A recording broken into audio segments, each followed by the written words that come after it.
प्रिय छात्रों, नवीं कक्षा के 4वें पद्य में सभी को स्वागत करते हुए अनुशासन ही शासन है पद्य के कवि हैं रमेश मिलन। तो छात्रों, आज हम इस पद्य को पढ़ने से पहले इस कविता का कवि के परिचय हम प्राप्त करेंगे। तो मैंने यहाँ संक्षिप्त में श्याम पट पर कुछ उनका परिचय लिखा हूँ।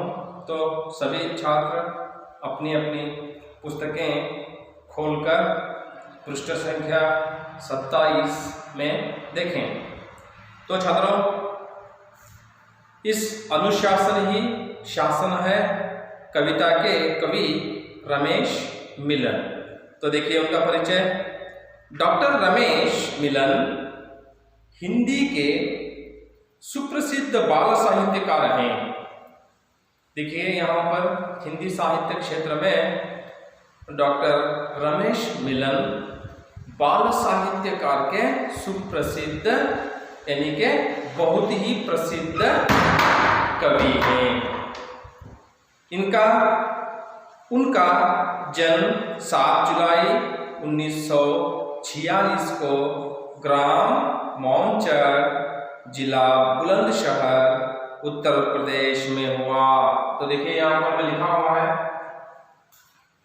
रमेश मिलन, उनका जन्म 7 जुलाई 1946 को हुआ और उनका जन्म स्थान है मानचर ग्राम, जिला बुलंदशहर और राज्य उत्तर प्रदेश राज्य। और उनके द्वारा यहाँ पर उन्होंने हिंदी एवं राजनीति शास्त्र में MA किया है। देखिए छात्रों, रमेश मिलन ने यहाँ पर राजनीति शास्त्र में MA की पदवी प्राप्त की है। उनकी हास्य व्यंग्य नाटिका बात इतनी सी है, यह रमेश मिलन द्वारा लिखित एक नाटक है, व्यंग्य भरित हास्य भरित नाटिका है। नाटिका का शीर्षक इस प्रकार है, बात इतनी सी है। रमेश मिलन द्वारा लिखित यह एक व्यंग्य हास्य नाटिका है। दूरदर्शन में धारावाहिक के रूप में प्रसारण हुआ है। देखिए यहाँ पर दूरदर्शन चैनल में, टीवी में यह एक हास्य भरित नाटिका दूरदर्शन में धारावाहिक के रूप में, सीरियल जो कहते हैं अंग्रेजी भाषा में, धारावाहिक के रूप में प्रसारण हुआ है। इन्हीं के द्वारा रचित व्यंग्य हास्य नाटिका बात इतनी सी है, यह एक नाटिका दूरदर्शन के चैनल में, टीवी में प्रसारण हुआ है। उनका कविता संग्रह सोने की मछली NCERT द्वारा पुरस्कृत है। देखिए NCERT यह जो एक शिक्षण संस्था है जो सभी इसी के अधीन कुछ कार्य करते हैं। NCERT के द्वारा इनकी एक कविता को सोने की मछली, इस कविता को NCERT द्वारा डॉक्टर रमेश मिलन जी को सम्मान किया गया है। कौन सी कविता लिखने के बाद, कौन सी कविता के पश्चात?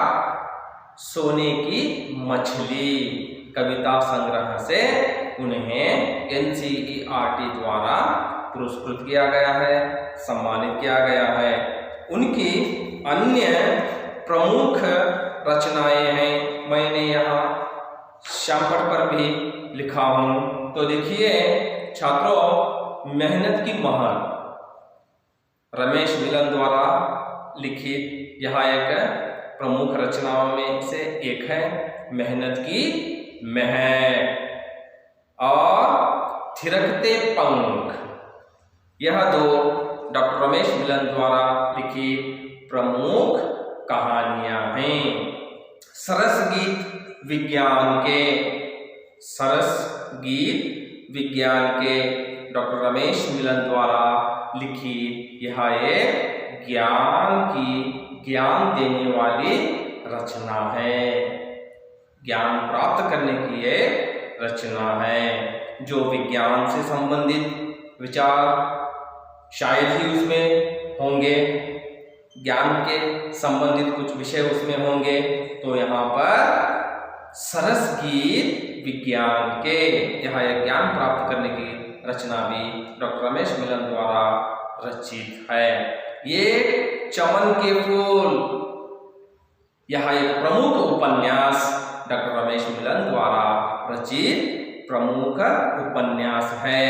उपन्यास का नाम क्या है?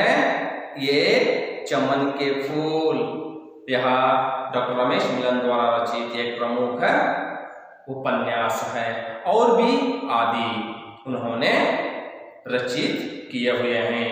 प्रस्तुत कविता उनके कविता संग्रह कोकिल कंठ सलोने गीत से ली गई है। तो छात्रों देखिए, प्रस्तुत कविता जो अनुशासन ही शासन है, कविता को हम उनके कोकिल कंठ सलोने गीत नामक काव्य कविता संग्रह से लिया गया है।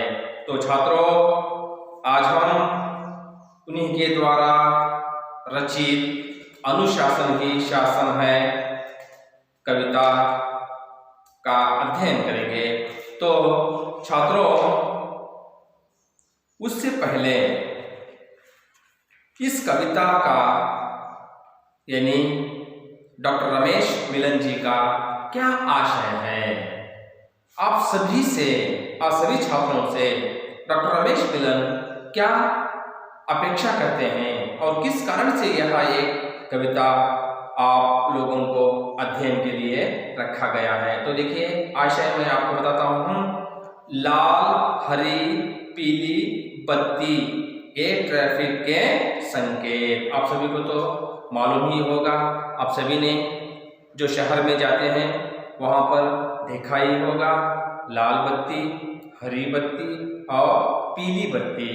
ये तीन संकेतों को आपने अवश्य देखा होगा शहरों में जाकर। इन तीनों संकेतों का क्या मतलब है? देखिए, चलो हरी पर रुको, लाल पर, पीली करे सचेत, सड़क पर, ज़ीब्रा क्रॉसिंग पर। देखिए, यहाँ पर जब लाल बत्ती जली तो हम रुकना चाहिए, हरी बत्ती चली तो चलना चाहिए, पीली बत्ती जली तो हम सचेत होना चाहिए, जागरूक होना चाहिए। यही एक ट्रैफिक के यानी सड़क के नियमों में से ये तीन प्रमुख संकेत हैं। और देखिए, हम यदि सड़क पार करना है तो हम कहाँ पर सड़क पार करना है? ज़ीब्रा क्रॉसिंग पर ही हम सड़क पार करना है। यह सड़क के नियमों का हम पालन करके ज़ीब्रा क्रॉसिंग में ही हम सड़क को पार करना है।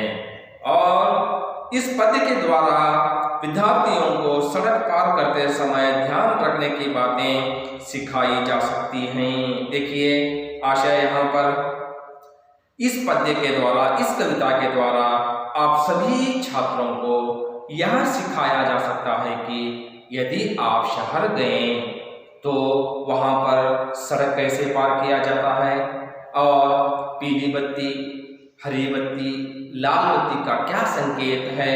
इन सभी के सड़कों के नियमों को आप इस छोटी सी नन्ही सी कविता में अध्ययन कर सकते हैं। तो छात्रों, आप इस कविता के निहित जो नए शब्द आए हुए हैं उन शब्दों का भी मैं अर्थ आपको बता देता हूँ, क्योंकि आपको मैं कविता पढ़ाते समय आपको आसानी से उस शब्द का अर्थ मालूम होता है। तो देखिए, बेढब बेढब नया शब्द है। बेढब इसका अर्थ होता है अंधाधुंधा, यानी मनमानी, मनचाहे, आड़ा तीड़ा, इधर उधर। बेढब जो ढंग ना हो उसको हम बेढब कहते हैं। जो नियमों का नहीं पालन किया हो उसे हम बेढब कहते हैं। हाँ देखिए यहाँ एक नया शब्द है। और आप देखिए बाट जोहना, बाट जोहना यानी के प्रतीक्षा करना, निरीक्षा करना, इंतजार करना, यह एक बाट जोहना। देखिए गम, आपको मालूम ही है गम, दुख, विषाद। गम शब्द इस कविता में आया हुआ है, इसका अर्थ यह होता है कि दुख, विषाद, शोक। देखिए सौगात, सौगात यह शब्द आया हुआ है तोहफा।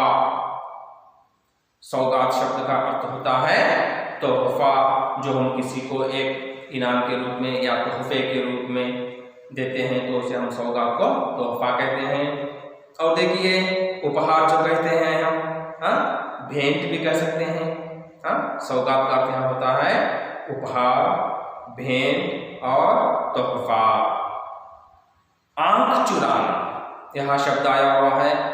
आंख चुराना यह एक मुहावरा भी है। आंख चुराना इसका अर्थ यह है कि सामने न आना। आंख चुराना का अर्थ और भी एक हो सकता है, हम काम को नजरअंदाज करना, काम को सही रीति से पूर्ण न करना। हाँ यह भी अर्थ हो सकता है।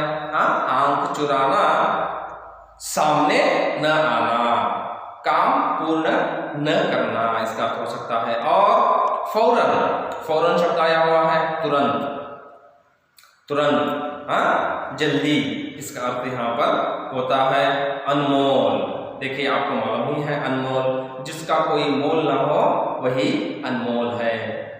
जिसका कोई हम मूल्य ही नहीं कर सकते वही एक अनमोल है। अनमोल इसका अर्थ यहाँ होता है अमूल्य, जो हम कन्नड़ में कह सकते हैं अमूल्य। हाँ उसका कोई मूल्य न हो वह अनमोल है। चौराह यह शब्द किस कविता में आया हुआ है। चौराह अर्थात जहां पर चार रास्ते मिले हों, जहां पर चार रास्ते मिलते हैं, हाँ उसे हम चौराहा कहते हैं। देखिए यहाँ पर है आपको चौ, इन चार राह वाला एक सर्कल, उसको हम चौराहा कहते हैं। तो छात्रों इस कविता के निहित शब्द को भी, नए शब्दों को भी आपने जान लिया। तो चलिए हम अब कविता की ओर बढ़ते हैं। सभी से अपने पुस्तकें खोलकर देखें। चलती बस में चढ़ो नहीं तुम और कभी मत कूदो। देखिए यहाँ पर डॉक्टर रमेश मिलन जी ने अपनी कविता के प्रथम पंक्ति में कहते हैं, चलती बस में चढ़ो नहीं तुम और कभी मत कूदो। जो बस वाहन चलती रहती है, चलती रहने वाली बस में कभी मत चढ़ना और कभी मत कूदना। देखिए दूसरे पंक्ति में रमेश जी कहते हैं, कभी सड़क पर जाकर बच्चों नहीं खेलने लगना। बच्चों कभी भी कहाँ भी सड़क पर जाकर नहीं खेलना चाहिए, क्योंकि सड़क खेलने की जगह नहीं है, वह तो सवारियां और गाड़ियां, मोटरसाइकिल, वाहन जाने की जगह है। सड़क पर जाकर तुम कभी खेलना नहीं चाहिए। तीसरी पंक्ति में रमेश मिलन जी कहते हैं, साइकिल पर हो या हो पैदल कभी ना भेड़प चलना। देखिए आपको भेड़प शब्द में इसका अर्थ बताया हूं, जो रीति से ना हो, ढंग से ना हो, हाँ इसको हम बेढंग कहते हैं। देखिए यहाँ, यदि आप साइकिल पर जा रहे हो यदि आप मोटरसाइकिल पर जा रहे हो, यदि आप वाहन में जा रहे हो, यदि आप पैदल जा रहे हो, यानी कि चलते जा रहे हो, कभी भी आप बेढंग मत चलना। ढंग के रूप से, नियम के रूप से सड़क पर आप चलना चाहिए। देखिए चौथी पंक्ति में डॉक्टर मिलन जी ने तीसरी पंक्ति में डॉक्टर मिलन जी ने कहा है। तो देखिए अगला चरण, न जाने क्यों हेलमेट बिन समझदार ये चलते। देखिए आज हम समझदार हैं, सब जानते हैं, सबकी ज्ञात रखते हैं, सब विचारों को मालूम रखते हैं, तो भी हम हेलमेट के बिना सड़क पर सवारी करते हैं। इसीलिए डॉक्टर मिलन जी ने कह रहे हैं, न जाने क्यों हेलमेट बिन समझदार ये चलते हैं। न जाने क्यों ये समझदार लोग हेलमेट के बिना सड़क पर सवारी करते हैं। और देखिए कहते हैं, सिर तो आखिर अपना ही है, इतना नहीं समझते। सिर तो आखिर अपना ही है। यदि कोई अवघड़ हो गया, यदि कोई अपघात हो गया, तो उसकी चोट, उसका घायल पहले हमको ही पड़ेगा, क्योंकि हम बिना हेलमेट के सड़क पर सवार कर रहे हैं। अर्थात हम सड़क पर जाते समय हेलमेट के साथ सफर करना चाहिए।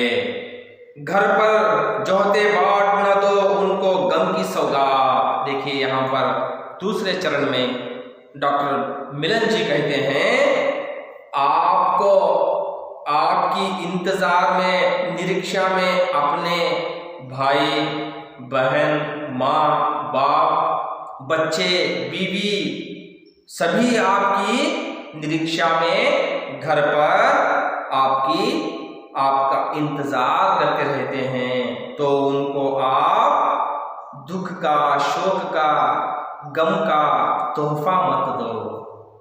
आपकी गलती से आपने सड़क के नियमों को नहीं पार किया, नहीं पालन करा, तो आप घायल बन सकते हो, अपघात से आप घायल हो सकते हो। तो आपके अजागरूकता से आपको जो निरीक्षा कर रहे हैं अपने घर वालों को, कभी गम का सौगात मत दो, उन्हें गम का तोहफा मत दो। इसलिए आप सभी सड़क नियमों को पालन करो। देखिए तीसरे चरण में कहते हैं मिलन जी, दुर्घटना हो जाए सड़क पर कभी ना आंख चुराओ। यदि आपके आंखों के सामने कोई दुर्घटना हो गई तो आप आंख मत चुराओ। आंख मत चुराओ, इस शब्द का अर्थ मैंने बताया है। कभी आप उनको वहीं पर छोड़कर मत जागो, मत भागो, आप उनकी सहायता करो। कोई भी अनजाना व्यक्ति हो, कोई भी दूसरा व्यक्ति हो, वह सड़क पर अपघात हुआ हो, वह घायल हुआ हो, तो उसकी क्या करो, सहायता करो। आप आंख मत चुराओ। और कहते हैं मिलन जी, करो मदद घायल की, फौरन अस्पताल पहुंचाओ। तो आप फौरन, तुरंत, जल्दी ही उस घायल की सहायता करो, उस घायल की मदद करो और तुरंत ही उसे अस्पताल भर्ती करो, अस्पताल को ले जाओ। इस प्रकार कहते हैं। और कहते हैं, जीवन है अनमोल, कोई ना होने पाए अनाथ। देखिए जीवन ही बहुत अनमोल है, जो सभी का जीवन अनमोल होता है। उनको हम उस स्थिति में छोड़कर मत जाना चाहिए।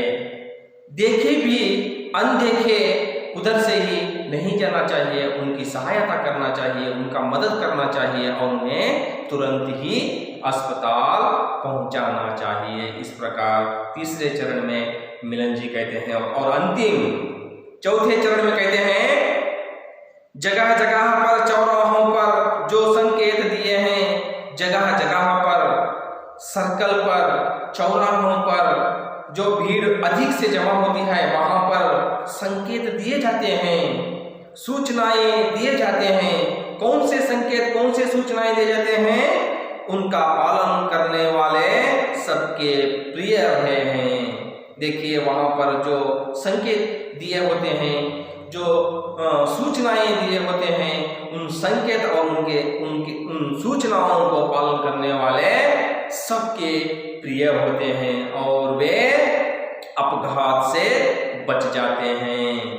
सही है, हमने रोड नियमों को पालन किया तो हम अपघात से बच सकते हैं, अवघड़ से बच सकते हैं, हाँ, और हम सबके प्रिय भी बन सकते हैं। और कहते हैं अंतिम वाक्य में मिलन जी, जियो और जीने दो का वे पालन करें, पाल रहे सिद्धांत। देखिए, या तो जीना है या तो जीने देना है। जीना हम स्वयं को है और दूसरों को जीने का हमें देना है। देखिए, किसी ने सड़क पर घायल होकर पड़ा हुआ हो तो हम आंख नहीं चुराना चाहिए, तो हम उधर से भागना नहीं चाहिए, उस घायल व्यक्ति की मदद करना चाहिए और उसे तुरंत ही अस्पताल में पहुंचाना चाहिए।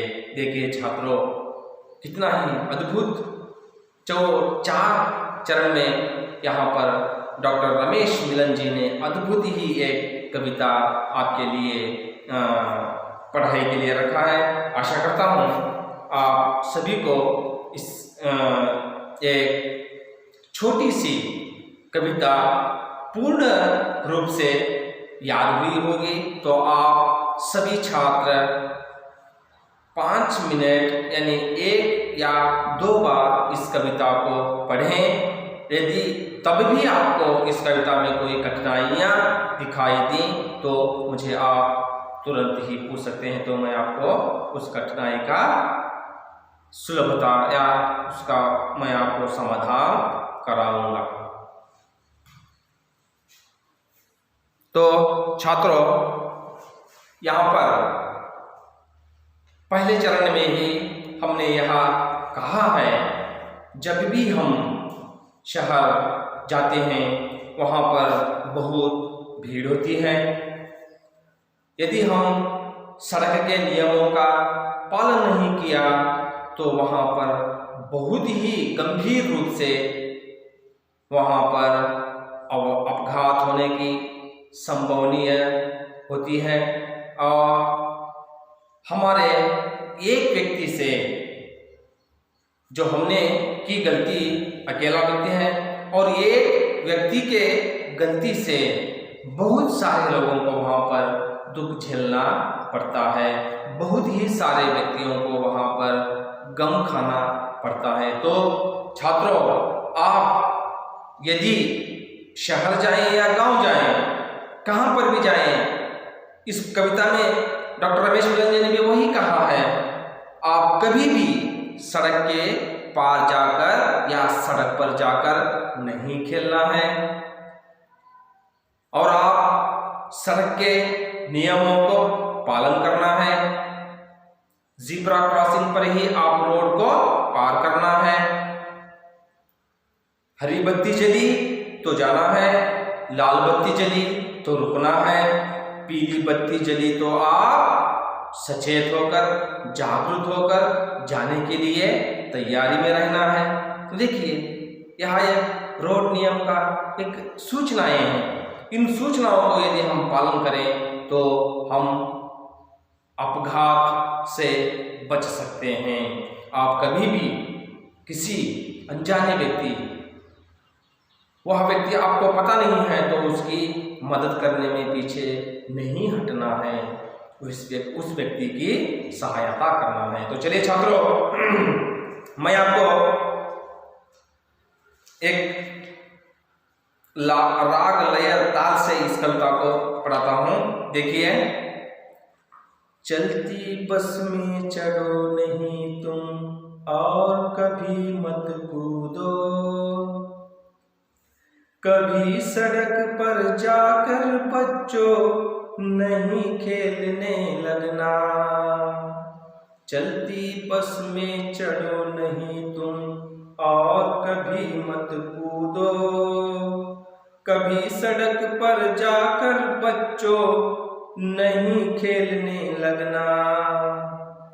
साइकिल पर हो या हो पैदल कभी न बेढप चलना। साइकिल पर हो या हो पैदल कभी न बेढप चलना। न जाने क्यों हेलमेट बिना समझदार ये चलते हैं। सिर तो आखिर अपना ही है इतना नहीं समझते। घर पर जो होते बाट ना दो उनको गम की सौगात। घर पर जो होते बाट ना दो उनको गम की सौगात। दुर्घटना हो जाए सड़क पर कभी ना आंख चुराओ।